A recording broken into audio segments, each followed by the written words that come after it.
শ্ৰীমদ ভাগৱত তৃতীয় স্কন্ধৰ ভক্তি যোগ কপিল দেৱহূতিৰ ভক্তি যোগ 24 চন্দত আছে। আমি আগবাঢ়ো। কৃষ্ণ ভগৱন্ত নিগদতি শুনামাও দেৱহূতি এহি ধ্যানে যিটো মুক্ত ভৈলা দেহা কোনে দেখে আৰ কিবা সেহে কিবা যায় কিবা খনত বহি ৰৈলা যেন মধ্য মাতোৱাল কটিৰ বস্তকু সিটো আছে নাই একো নজানয় যাৱে পূৰ্ব কৰ্ম থাকে তাৱে প্ৰাণ ইন্দ্ৰিয় সমে দেহা পুন নাখনহি কয়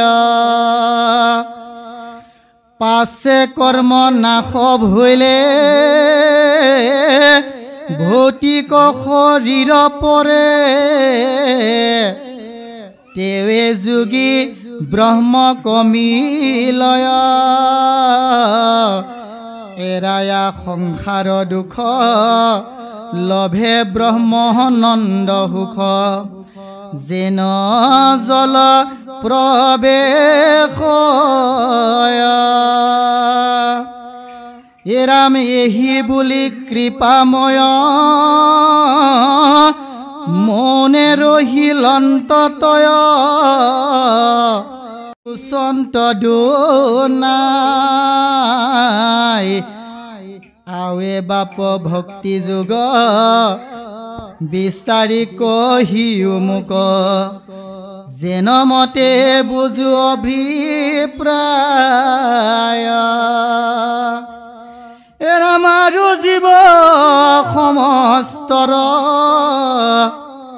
বিবিধ সংসাৰ যেন তাকো কৈও প্ৰপঞ্চী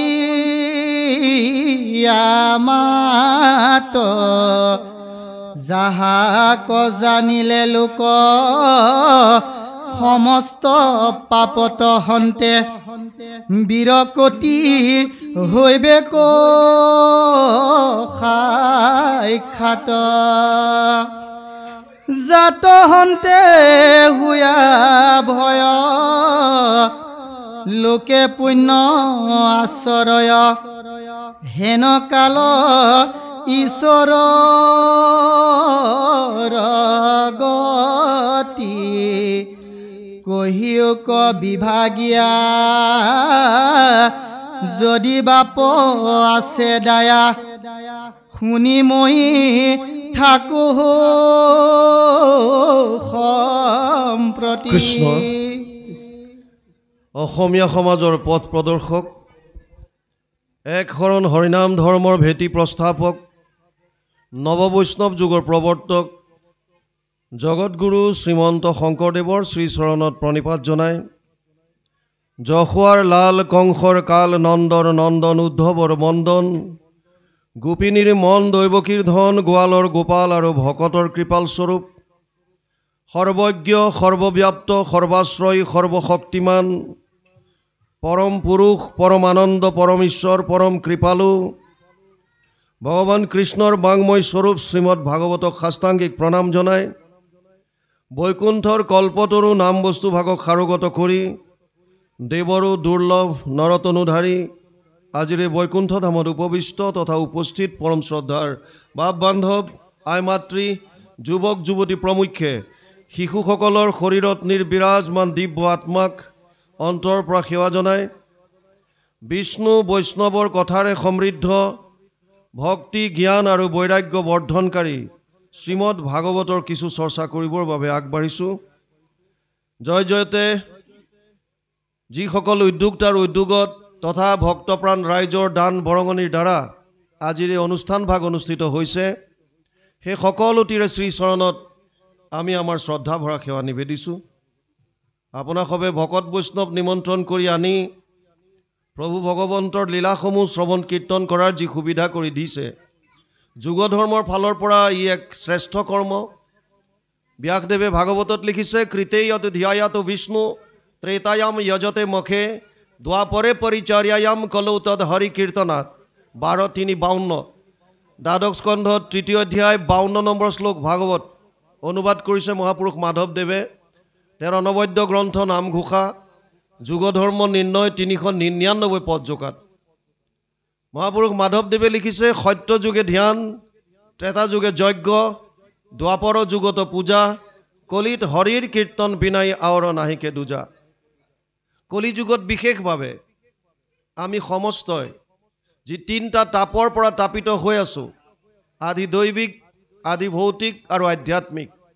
আদি দৈবিক সেইবিলাক যিবিলাক দ্ৰব্য দোষত হয়। বৰ্তমান আপোনালোকে নিউজত পাইছে ম্যানমাৰত কেনেকুৱা ভয়ংকৰ ভূমিকম্প, যাৰ ফলত কিমান মানুহৰ প্ৰাণ গৈছে।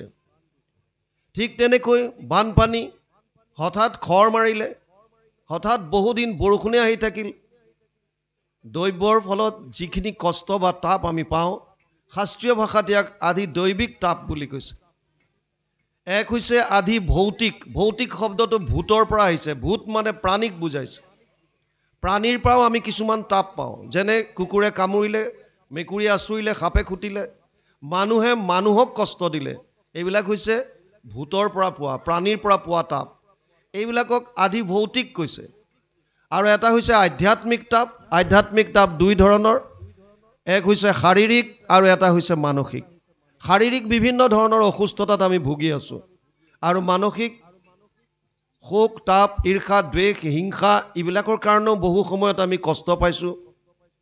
এই তিনিও তাপৰ পৰা পৰিত্ৰাণ পাবলৈ আৰু মায়াৰ পৰা উদ্ধাৰ পাবলৈ, মায়াৰ 3টা গুণে আমাক পুতলাৰ দৰে নচুৱাই আছে। সত্যম ৰজস তম ইতি গুণ প্ৰকৃতি সম্ভৱা নিবধ্নন্তি মহাবাহু দেহে দেহিনাম অব্যয়ম। 14 অধ্যায় 5 নম্বৰ শ্লোক গীতা।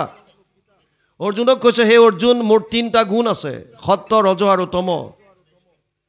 আপোনালোকে জানি আচৰিত হ'ব, আমি যিমান কৰ্ম কৰিছোঁ, প্ৰত্যেকটো কৰ্ম ভগৱানৰ মায়াৰ এই 3টা গুণৰ দ্বাৰা প্ৰেৰিত হৈ আছে, প্ৰভাৱিত হৈ আছে।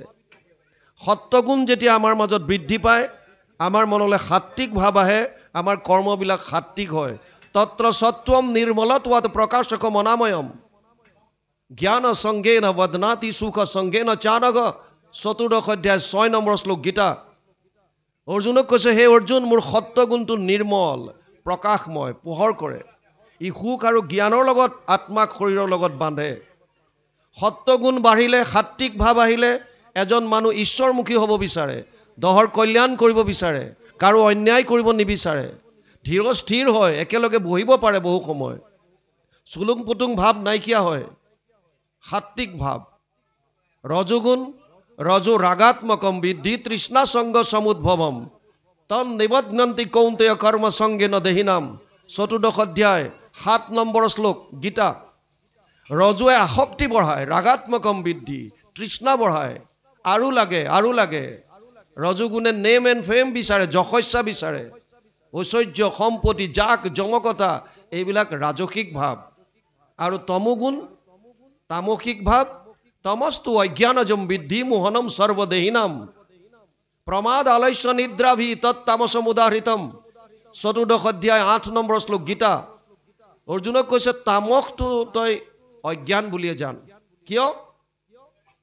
ই মানুহক 3টা মূল কাম কৰায়। এটা প্ৰমত্তৰ দৰে কাম কৰায়, বলিয়াৰ দৰে, উন্মত্তৰ দৰে কাম কৰোঁ। 2 নম্বৰ হৈছে এলেহুৱা ভাৱ, কৰিবলগীয়া কামখিনি পিছলৈ থয়। ছাত্ৰ ছাত্ৰীসকলৰ ক্ষেত্ৰতো বহু ক্ষেত্ৰত দেখা যায়, সময়ৰ কামখিনি সময়ত নকৰি পিছত পঢ়িম বুলি থৈ দিয়ে। এইটো তমোগুণৰ প্ৰভাৱ। আৰু কাষত বিচনাখন দেখিলেই যদি বাগৰ দিবৰ মন যায়, এইটো তমোগুণৰে প্ৰভাৱ। শুই থাকিবলৈ মন যায়, প্ৰমাদ, আলস্য, নিদ্ৰা, এই 3টা তামসিকৰ মূল কাম। ভগৱানে কৈছে, যে চৈব সাত্বিকা ভাৱ ৰাজসস্তামচস্যয়ে তন নিবধ্নন্তি কৌন্তেয় ভুক্তি সংগেন চানঘ।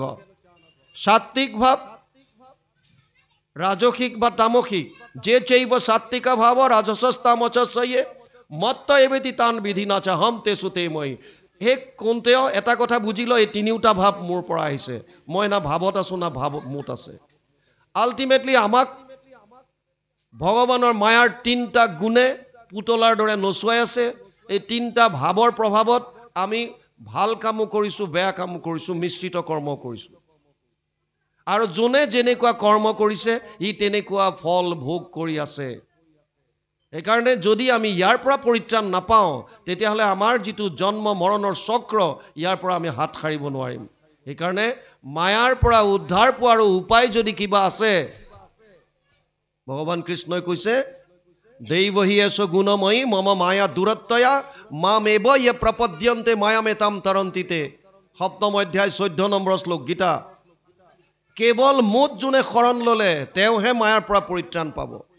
সেইকাৰণে তিনি তাপৰ পৰা পৰিত্ৰাণ পাবলৈ, মায়াৰ পৰা উদ্ধাৰ পাবলৈ, হৃদয়ত পৰমানন্দ লাভ কৰিবলৈ কলি যুগত যদি কিবা সুগম আৰু একেবাৰে সহজ যদি কিবা উপায় আছে সেয়া হৈছে কৃষ্ণত একান্ত শৰণ আৰু ভকতৰ লগত তেওঁৰ লীলাসমূহৰ শ্ৰৱণ কীৰ্তন।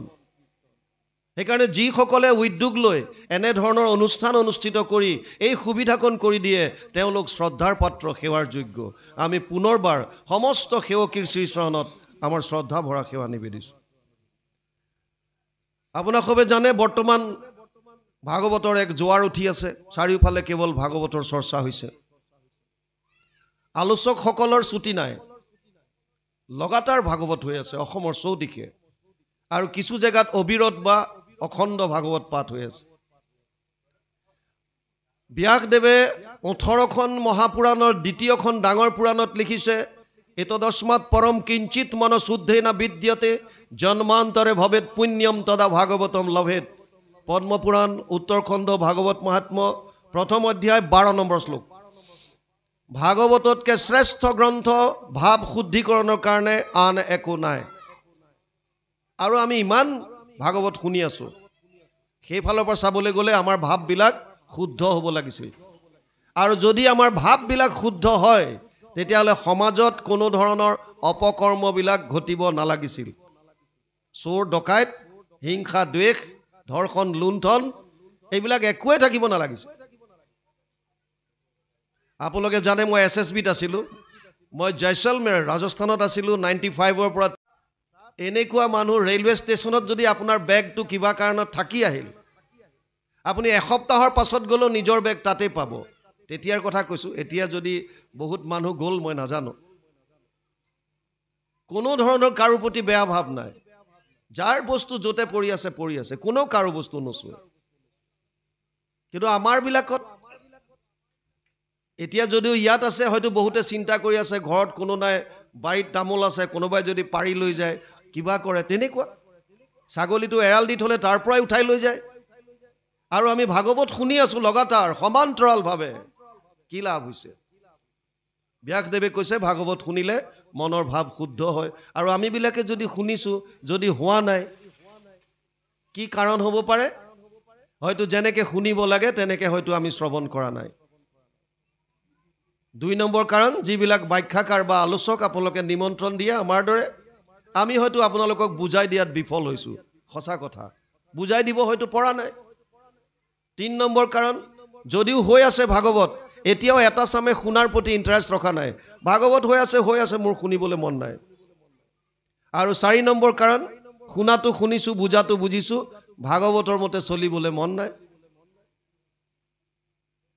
ভগৱান কৃষ্ণ শান্তিদূত হৈ হস্তিনাপুৰত গৈছে আৰু দুৰ্যোধনক কৈছে, দুৰ্যোধন, কুৰুক্ষেত্ৰৰ যুদ্ধ যদি নোহোৱাটো বিচাৰিছে কেৱল 5খন গাঁও দিয়া, পঞ্চপাণ্ডৱক মই বুজাই দিম, আধা ৰাজ্য নালাগে, 5খন গাঁও মাত্ৰ দিয়া। দুৰ্যোধনে কৈছে 5খন গাঁও, বেজীৰ আগত উঠা মাটিকণো বিনা যুদ্ধে নিদিওঁ। ভগৱানে কৈছে তই ধৰ্ম কি জাননে নাই? আৰু দুৰ্যোধনে গৰ্বত কৈছে জানামি ধৰ্মম নাচামে প্ৰবৃত্তি, ধৰ্ম কি মই জানো, মোৰ মানিবলৈ ইচ্ছা নাই। কি কৰিব এতিয়া? জনাত জানো, আমি মানিবলৈ ইচ্ছা নাই। ভগৱানে কৈছে অধৰ্ম কি জাননে নাই? জানামি অধৰ্মম নাচামে নিবৃত্তি, অধৰ্ম কি সেইটো জানো, নকৰাকে থাকিব নোৱাৰো, তাৰ পৰা ওলাই আহিবলৈ মন নাই। আৰু সুবিধা লৈছে কেনাপি দেৱেনা হৃদি স্থিতম যথা নিয়োজয়সী তথা কৰোমি। মহাপুৰুষ মাধৱদেৱে এইজোকা শ্লোকৰ অনুবাদ কৰি ঘোষাত থৈছে, আমি পাঠ কৰিয়ে থাকোঁ। ধৰ্মক জানোহো মই তথাপি প্ৰবৃত্তি নাই, অধৰ্মত নিবৃত্তি নহয়।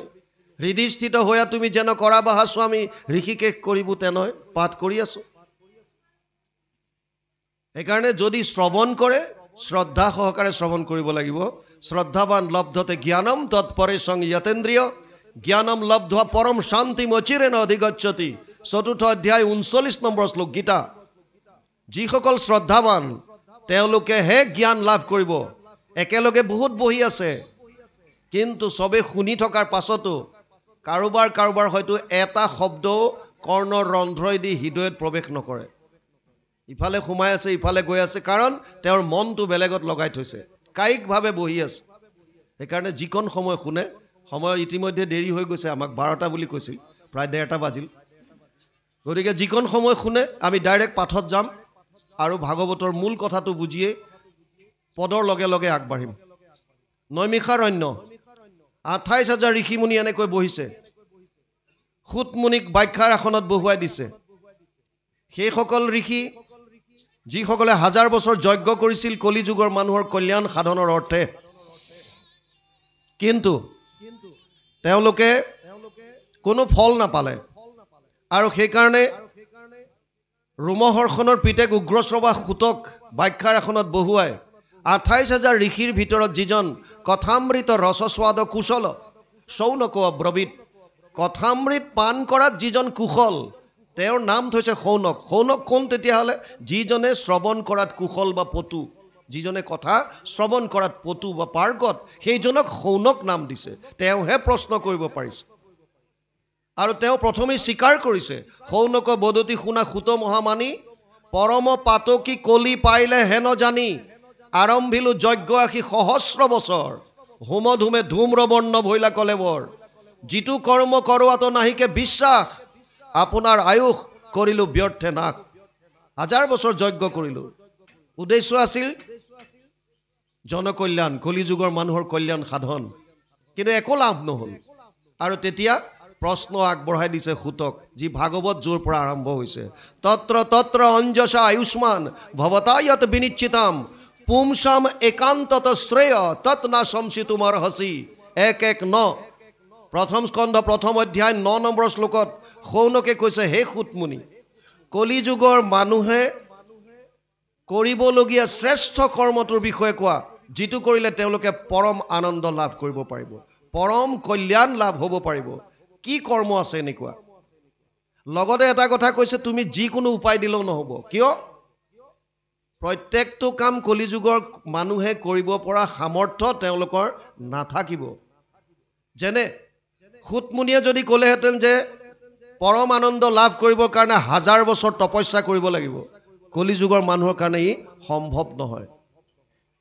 যদি কয় যে সমস্ত বেদৰ মন্ত্ৰ পুৰা হৃদয়ংগম কৰি তেনেকৈ বহু বছৰ ধৰি যজ্ঞ কৰিব লাগিব, অসম্ভৱ। স্মৃতিশক্তিহীন, বুদ্ধিহীন, ইমান নোৱাৰে। সেইকাৰণে প্ৰথমে কৈছে, হে সুতমুনি, তুমি যিটো উপায় দিবা আগতে সীমাবদ্ধতা বুজি লোৱা, লিমিটেশ্যনছবিলাক বুজি লোৱা। কি? প্ৰায়ে না অল্পায়ুষ সভ্য কলৌ অস্মিন যুগে জনা, মন্দ সুমন্দমতয়ো মন্দীয় ভাগ্যহি উপদ্ৰতা। 1:10 প্ৰথম স্কন্ধ 1ম অধ্যায় 10 নম্বৰ শ্লোকত শৌনকে কৈছে, সুতমুনি, কলিযুগৰ মানুহৰ আয়ুস কম, বুদ্ধিহীন, ভাগ্যহীন, 8টা বস্তু কলিযুগৰ মানুহৰ হ্ৰাস পাব। ততচ্চ অনুদিনম ধৰ্মম সত্যম শৌচম ক্ষমা দয়া কলেন বলেন ৰাজন নংসতি আয়ু বলম স্মৃতি। 12:2-1 দ্বাদশ স্কন্ধ 2য় অধ্যায় 1ম শ্লোক। ধৰ্ম, সত্য, শৌচ, ক্ষমা, দয়া, আয়ুস, বল, স্মৃতি, 8টা বস্তু হ্ৰাস পাব। সেইকাৰণে কৈছে যিটো উপায় দিবা সব চিন্তা কৰি লৈ দিয়া। লগতে কৈছে তুমি এনেকৈও নাভাবিবা যে আমিবিলাকে শাস্ত্ৰ অধ্যয়ন নকৰাকৈ আহিছোঁ, একো নজনাকৈ আহিছোঁ আৰু তুমি যিটো কোৱা তাকে মানি ল'ম, সেইটো নহয়। 28 সহস্ৰ ঋষি বেদত প্ৰধান, চব বেদজ্ঞ, উস্তাদ। সেইকাৰণে পণ্ডিতৰ ওচৰত পণ্ডিতে যেতিয়া কথা ক'বলগীয়া হ'ব চিন্তা কৰি ক'ব লাগিব। সেইকাৰণে কৈছে যে আমি শাস্ত্ৰ বিভিন্ন পঢ়িছোঁ, শাস্ত্ৰ বহুত আছে, কিন্তু সমস্যা হৈছে বিভিন্ন শাস্ত্ৰত বিভিন্ন মত দিছে। বৰ্তমান সময়ত যিটো প্ৰশ্নৰ অৱতাৰণা হৈ আছে, কোনোবাই যদি বৈদিক পন্থাত চলি আছে, আপুনি মই তেওঁলোকক দোষ দিব নোৱাৰোঁ। কিয়? কাৰণ সেইটো কোনোবা শাস্ত্ৰত আছে। কিন্তু সমস্যা এটা হৈছে, এইটো খেলি মেলিৰ প্ৰশ্ন তেতিয়াই অৱতাৰণা হ'ল আজিৰ পৰা ৫,৫০০ বছৰ আগত, আৰু তাৰ উত্তৰ তেতিয়াই ভাগৱতে দি থৈছে। সেই কথাখিনি অধ্যয়ন কৰিলে আচল বস্তুটো পাওঁ। প্ৰশ্নৰ অৱতাৰণা এতিয়াৰ নহয়, তেতিয়াই হ'ল। শৌনক আদিয়ে কৈছে, ভুৰিনি ভুৰি কৰ্মাণি শ্ৰুতব্যানি বিভাগছ অত সাধু অত্ৰ য়ত সাৰম সমুদ্ধৃত্য মনীষয়া মাম ব্ৰূহি শ্ৰদ্ধানানাম য়েন আত্মা সম্প্ৰসিদতি। ১:১:১১ প্ৰথম স্কন্ধ প্ৰথম অধ্যায় ১১ নম্বৰ শ্লোকত শৌনকে কৈছে, হে সুতমুনি, ভুৰিনি ভুৰি কৰ্মাণি, বহুত কৰ্মৰ কথা কৈছে। ক'ৰবাত যদি যাগ যজ্ঞ পূজা পাতল, ক'ৰবাত জপ তপ তীৰ্থ, ক'ৰবাত দান দক্ষিণা, ক'ৰবাত বলি বিধান, ক'ৰবাত কিবা, ক'ৰবাত কিবা। শাস্ত্ৰ বহুত, কৰ্ম বহুত, আমি কৰিম কোনটো? আমাৰ সমস্যা তাত। সেইকাৰণে তুমি যিহেতু শাস্ত্ৰজ্ঞ, সমস্ত শাস্ত্ৰ জানা, শৌনকে কৈছে সমস্ত শাস্ত্ৰৰ সাৰটো উদ্ধাৰ কৰি আমাক কোৱা, যাতে কলিযুগৰ মানুহৰ আত্মাৰ পৰম শান্তি হয়, আত্মাই পৰম শান্তি লাভ কৰিব পাৰে।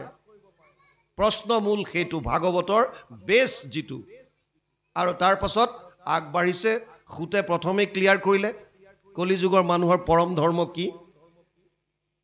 সবেই পুংসাম পৰো ধৰ্ম যত ভক্তিৰ অধোক্ষজে অহেতু কি অপ্ৰতিহত য়েন আত্মা সম্প্ৰসিদতি। ১:২:৬ প্ৰথম স্কন্ধ ২য় অধ্যায় ৬ নম্বৰ শ্লোক ভাগৱত। কলিযুগৰ মানুহৰ পৰম ধৰ্ম এটাই, সেইটো হৈছে কৃষ্ণত একান্ত ভক্তি। চৰ্ত দিছে দুটা, অহেতু কি, হেতু থাকিব নোৱাৰিব, আৰু এটা হৈছে অপ্ৰতিহত, নিৰন্তৰ। নিষ্কাম আৰু নিৰন্তৰ, এই দুটা বস্তু মূল বস্তু কৃষ্ণৰ ভক্তিত। আমি যদিও নিজকে কৃষ্ণ ভকত বুলি কৈ আছোঁ, আমি এই দুটা চৰ্ত কিমান মানিব পাৰিছোঁ, এইটোৱে ডাঙৰ কথা। গীতাটো অৰ্জুনক কৈছে, তস্মাৎ সৰ্বেষু কালেষু মাম অনুস্মৰ যুদ্ধ চ ময়ো অৰ্পিত মনোবুদ্ধিৰ মামে বৈশ্যস্য অসংশয়। ৮ম অধ্যায় ৭ নম্বৰ শ্লোক গীতা। হে অৰ্জুন, প্ৰতিটো মুহূৰ্তত মোৰ কথা স্মৰণ কৰ আৰু তোৰ কৰ্তব্য কৰ্ম কৰি যা। ইয়াতকৈ আৰু সহজ আৰু সুবিধাজনক কিবা উপায় ক'তো নাপাব। আপুনি আপোনাৰ কৰ্ম কৰক, কৰ্তব্য কৰ্ম কৰিব দিছে, মাত্ৰ ঈশ্বৰক স্মৰণত ৰাখিব দিছে। প্ৰভু ভগৱন্তৰ নাম, প্ৰভু ভগৱন্তৰ ৰূপ, প্ৰভু ভগৱন্তৰ লীলা, প্ৰভু ভগৱন্তৰ ধাম বা প্ৰভু ভগৱন্তৰ ভকত, যিকোনো ৫টাৰ এটা বস্তুত মনটো নিমগ্ন কৰি ৰাখিবলৈ চেষ্টা কৰক, আৰু নিজৰ নিজৰ কৰ্তব্য কৰি যাওক। পৰম আনন্দ লাভ কৰিব পাৰিব, পৰম আনন্দ। ভাগৱত মূল সংস্কৃতত আছে। আমাৰ উদ্বোধক ডাঙৰীয়া বৰ সুন্দৰভাৱে কৈছে। 12টা স্কন্ধ আছে ইয়াত। 335টা অধ্যায় আছে, 18,000 শ্লোক, 5,96,000 শব্দ আৰু 10টা লক্ষণ। মহাপুৰাণত 10টা লক্ষণ থাকে। ভাগৱত মহাপুৰাণ 3য় স্কন্ধৰ পৰা লক্ষণবিলাক আৰম্ভ হৈছে। আমি 3য়তে ধৰিম আজি। অত্ৰ স্বৰ্গ বিসৰ্গছ স্থানম পোষণম উতয় মনন্তৰ এশ অনুকথা নিৰোধ মুক্তি আশ্ৰয়। 2:10 2য় স্কন্ধ 10ম অধ্যায় 1ম শ্লোক ভাগৱত। স্বৰ্গ বিসৰ্গ স্থান পোষণ উতি মনন্তৰ ঈশানু নিৰোধ মুক্তি আশ্ৰয়, 10টা লক্ষণ কৈছে ভাগৱতে। 3য় স্কন্ধ স্বৰ্গ। স্বৰ্গ মানে সৃষ্টি, আদি সৃষ্টি। এই কোটি কোটি ব্ৰহ্মাণ্ডৰ সৃজন কেনেকৈ হ'ল, ইয়াৰ বিষয়ে 3য় স্কন্ধত পাব। 4ৰ্থ স্কন্ধ বিসৰ্গ, ব্ৰহ্মা আদিৰ দ্বাৰা সৃষ্টিৰ বিকাশ, সেকেণ্ডাৰী সৃষ্টি, 4ৰ্থ স্কন্ধত পাব। 5মত আছে স্থান, ভূগোল আৰু খগোল। খং মানে আকাশক বুজায়। আকাশত থকা গ্ৰহ নক্ষত্ৰৰ জ্ঞানকে খগোল বুলি কয়। খগোল, ভূগোল ভূখণ্ডত যিমান আছে স্থান, আৰু খগোল আকাশত যিমান আছে গ্ৰহ নক্ষত্ৰ ইত্যাদি। এই সমস্তৰ নলেজ যদি লাগে, জ্ঞান যদি লাগে, 5ম স্কন্ধ। 6ষ্ঠ স্কন্ধ পোষণ, কোটি কোটি ব্ৰহ্মাণ্ডত থকা সমস্ত জীৱৰাশিক প্ৰভু ভগৱন্তই কেনেকৈ পোষণ কৰি আছে চিত্ৰকেতু উপাখ্যান বৃত্তাসুৰ বধ অজামিল উপাখ্যান বিভিন্ন কাহিনীৰ দ্বাৰা সুন্দৰভাৱে বুজাইছে সপ্তম স্কন্ধ উতি মানে বাসনা তিনি ধৰণৰ বাসনা আমাৰ আছে এই বাসনাটোৰ কামত আহিব এতিয়া ভক্তি যুগত আমি আলোচনা কৰিম তিনি ধৰণৰ বাসনা আছে এক হৈছে দৈবিক বাসনা এক হৈছে আসুৰিক বাসনা এক হৈছে মানৱীয় বাসনা দৈবিক বাসনা মহন্তৰ কৃপাত উপজে তাৰ কথা বুজাবলৈ প্ৰহ্লাদৰ চৰিত্ৰ আনিছে আসুৰিক বাসনা মহন্তৰ কোপত বা ক্ৰোধত আসুৰিক বাসনাৰ সৃষ্টি হয় তাৰ কাৰণে হিৰণ্যকশিপু হিৰণ্যক্ষৰ কথা আনিছে কেনেকৈ চাৰি সিদ্ধৰ কোপত বৈকুণ্ঠৰ দুৱৰী আহি অসুৰজনীত জন্ম হ'বলগীয়া হ'ল সুন্দৰভাৱে বৰ্ণনা কৰিছে মানৱীয় বাসনাৰ কথা বুজাবলৈ গৈ সংস্কৃত ভাগৱতত বৰ্ণাশ্ৰম ধৰ্মৰ কথা যদিও আনিছে অসমীয়া ভাগৱতলৈ আৰু অনুবাদ কৰা নাই কিয় ভক্তি মাৰ্গত আমাক বৰ্ণাশ্ৰম ধৰ্মৰ প্ৰয়োজন নাই বৰ্ণ আৰু আশ্ৰম বৰ্ণ মানে ব্ৰাহ্মণ ক্ষত্ৰিয় বিষাম শূদ্ৰানাম চ পৰম তপ কৰ্মাণি প্ৰবিভক্তানি স্বভাৱ প্ৰভাৱেৰ গুণে অষ্টাদশ অধ্যায় 41 নম্বৰ শ্লোক গীতা চাৰি বৰ্ণৰ কথা কৈছে ব্ৰাহ্মণ ক্ষত্ৰিয় বৈশ্য আৰু শূদ্ৰ এই চাৰিটা জাতিৰ কাম ভক্তি মাৰ্গত প্ৰয়োজন নাই আৰু আশ্ৰম ব্ৰহ্মচৰ্য গাৰ্হস্থ বানপ্ৰস্থ আৰু সন্ন্যাস মহাপুৰুষ মাধৱদেৱে কৈছে নহো জানা আমি চাৰি জাতি চাৰিও আশ্ৰমী নোহোৱাতি আমি তাত নপৰোৱে তে আমি কোন দাসৰো দাস তান দাসৱ হৈলো আমি আমাৰ এটাই জাতি কেৱল আমি দাস আৰু ভগৱান আমাৰ স্বামী এই ভাৱটো আনিলে হৈ গ'ল যথেষ্ট তেতিয়া আমাৰ মাজত উচ্চ নীচ জাতি ভেদ ধনী দুখীয়া এইবিলাক একো নাথাকে সব সমান সব আমি সমান সেইকাৰণে মানৱীয় বাসনাৰ কথাটো ইয়ালৈ অনুবাদ কৰা নাই অষ্টম স্কন্ধ মনন্তৰ মনু আৰু মনু পুত্ৰসকলৰ বিতংভাৱে যদি জানিব বিচাৰে অষ্টম স্কন্ধ অধ্যয়ন কৰিব লাগিব নৱম স্কন্ধ লক্ষণ হৈছে ঈশানু ঈশ মানে ঈশ্বৰক বুজাইছে অনুৰাগী ঈশ্বৰৰ অনুৰাগী চন্দ্ৰবংশ সূৰ্যবংশৰ যিমানবিলাক ৰজা মহাৰাজা পৰম বৈষ্ণৱ সেইসকলৰ চৰিত্ৰ নৱম স্কন্ধত পাব ৰাজবংশাৱলী দশম স্কন্ধ নিৰোধ প্ৰলয়ৰ সময়ত সমস্ত জীৱৰাশি যিজন ভগৱানৰ উদৰত অৱৰুদ্ধ হৈ ৰাখে সেইজন প্ৰভু ভগৱন্তৰ অৱতাৰৰ পৰা বিভিন্ন লীলা 90টা অধ্যায়ত বৰ্ণনা কৰিছে 335টা মূল অধ্যায়ৰ 90টা অধ্যায় আছে দশম স্কন্ধত আটাইতকৈ ডাঙৰ সেইকাৰণে তিনিটা ভাগ কৰিছে আদি চোৱা মধ্য চোৱা শেষ চোৱা আদি চোৱা গুৰুজনাই নিজে অনুবাদ কৰা যাক আমি দশম বুলি কওঁ আৰু শেষৰ পৰা কুৰুক্ষেত্ৰ যাত্ৰা এটা আখ্যান আনিছে একাদশ স্কন্ধ মুক্তি জীৱক মুক্তি কিয় লাগে কেনেকৈ পাব নিমি নৱসিদ্ধ সংবাদ কৃষ্ণ উদ্ধৱ সংবাদ সুন্দৰ সুন্দৰ কথাৰ দ্বাৰা বৰ্ণনা কৰিছে আৰু দশম লক্ষণ হৈছে আশ্ৰয় দ্বাদশ স্কন্ধ আশ্ৰয় মানে শৰণ জীৱই শৰণ ক'ত ল'ব শৰণৰ উপযুক্ত স্থান কি এই বিষয়ে জানিবৰ কাৰণে ভাগৱত দ্বাদশ স্কন্ধ আৰু ব্যাসদেৱে কৈছে যে মই দশম লক্ষণটো শুদ্ধ ৰূপত প্ৰতিপন্ন কৰিবৰ কাৰণে বাকি 9টা লক্ষণ বৰ্ণনা কৰিছোঁ দশম অৰ্থ বিশুদ্ধ্যাৰ্থম নবানিমিহ লক্ষণম বৰ্ণয়ন্তি মহাত্মান শ্ৰুতেন অৰ্থেন চাঞ্জসা দশম লক্ষণটো শুদ্ধ ৰূপত আশ্ৰয়টোক শুদ্ধ ৰূপত প্ৰতিপন্ন কৰিবলৈ বাকি 9টা লক্ষণ বৰ্ণনা কৰিছে কিহৰ ওপৰত ভিত্তি কৰি শ্ৰুতেনা শ্ৰুতি বেদক কয় বেদৰ ওপৰত ভিত্তি কৰি অৰ্থেনা নিজৰ ৰিয়েলাইজেশ্যনৰ পৰা নিজৰ অনুভূতি নিজৰ জ্ঞানৰ পৰা আৰু বেছ টু বেদৰ ওপৰত ভিত্তি কৰি ভাগৱত আগবাঢ়িছে আমি ডাইৰেক্ট পদৰ লগে লগে যাম এতিয়া ভক্তি যোগ আহিছে কপিলে আমি সকলোৱে জানো ভগৱান কৃষ্ণৰ অৱতাৰ কপিল